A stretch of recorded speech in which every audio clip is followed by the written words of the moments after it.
chained to his right hand, and another guard watching him. Paul's in a condition where he's in prison while Nero tried to figure out exactly how he's going to kill him. That's right.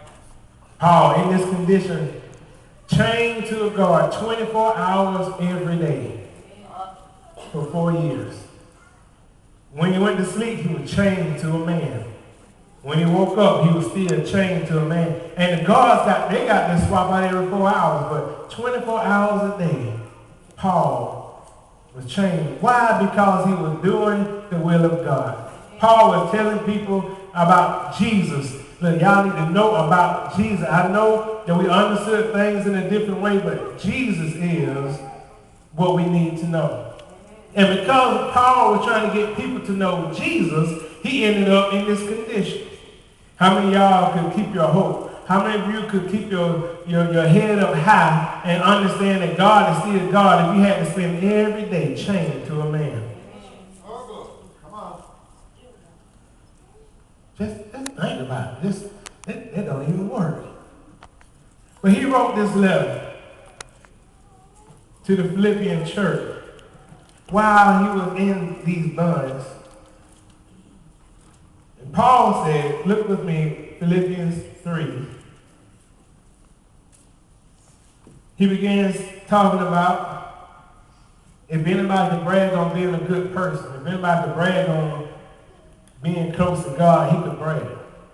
Because he had so many accomplishments. But in verse 7, he said, but what things were gained to me, those I counted loss for Christ. Yea, doubtless, and I count all things but loss for the excellency of the, say the word, knowledge of Christ, Jesus my Lord, for whom I have suffered the loss of all things, and do count them but dung, that I may win through Christ, and be found in him, not having mine own righteousness, which is of the law, but that which is through the faith of Christ, the righteousness which is of God by faith. Read this verse 10 with me. That I may know him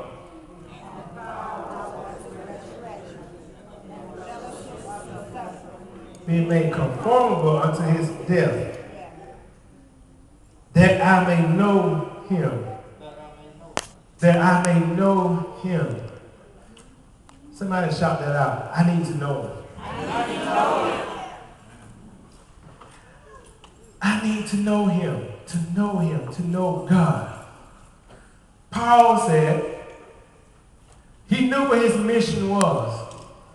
And he didn't say how many times, I try to remember, try to look at how many times Paul said, look, what I really want to do is get through to you, or what I really want to do is get you to understand. He said, the one thing I remember Paul saying that I really wanted to do, he said, that I may know him. Not just know him, but I need to know him in the full spectrum of who he is. I need to know him in the power of the resurrection. I need to know him in the fellowship of his suffering. I need to know him for richer or for poor. I need to know him for better or for worse. I need to know him in sickness. I need to know him in health until death do us part. And maybe if I know him, the resurrection will bring us back together. I need to know him. He said, if I know him in this way, then I know I need to be made, I'm being made conformable to his death. Paul already knew he had to die. Paul already knew he had to die just like Christ had to die. But he said, I need to know, if I can know him, I mean intimately, with a good knowledge, know him, maybe when I die, I can come back. And we need to realize, we testify, or we sing, or we claim, or we say, I receive the word when we talk about greater works that we will be able to do. When we talk about the miracles, we need to be able to lay hands on people. We need to be able to raise the dead. We need to be able to open blinded eyes. And in order to be able to do all of those things that Jesus did, you have got to know him. You've got to know him. And I understand, yeah, okay, bro, we in church right now, so we must know something, but we need to be real careful because it was also Paul in the book of Acts who said, and the people in Athens, he stood on Mars Hill and said, you know what, I perceive that y'all are too superstitious. Not religious, not saved, superstitious, because I noticed y'all got this altar to the unknown God. Y'all worship somebody that you don't even know. What is it when if we worship a God that we haven't taken time to understand, and we worship a God that we haven't taken time to spend time with him and to speak to him and have him speak to us? That doesn't make us holy. That doesn't make us religious. It doesn't even make us saved. Actually, it makes us superstitious. What is superstition? Superstition is when somebody don't really understand something, so they come up with a reason why it must be.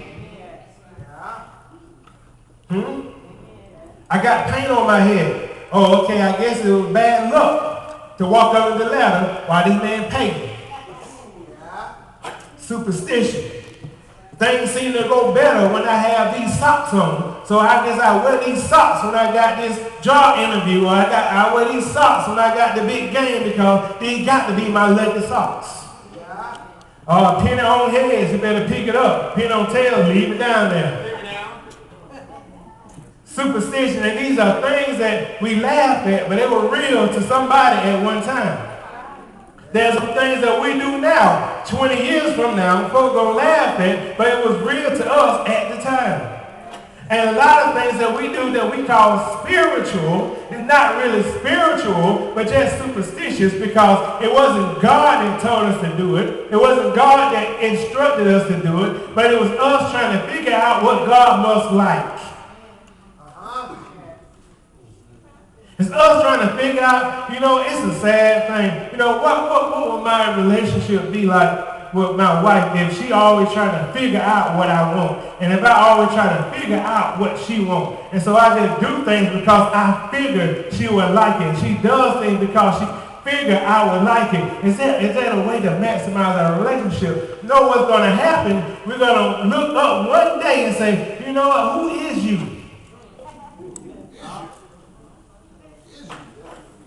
Then you begin to ask them questions. What in the world made you think? What made you think that I wanted to take a possum sandwich to work?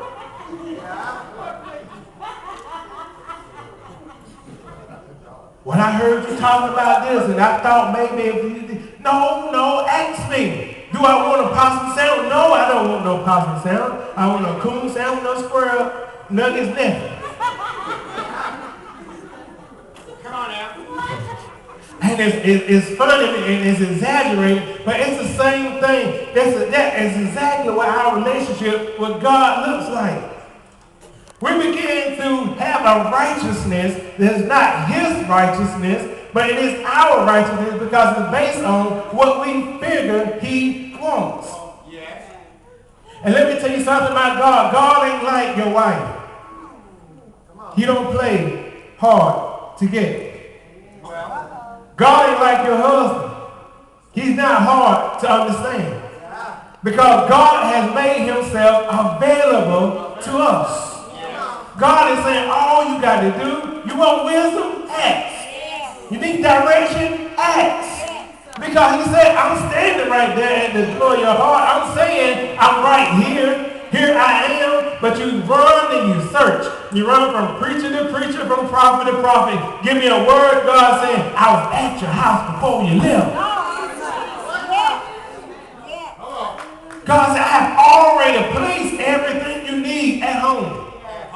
By at home, I mean at home and at home. Your words are here. Your direction is here. But we run and we seek. Why? Because we want to hear something different.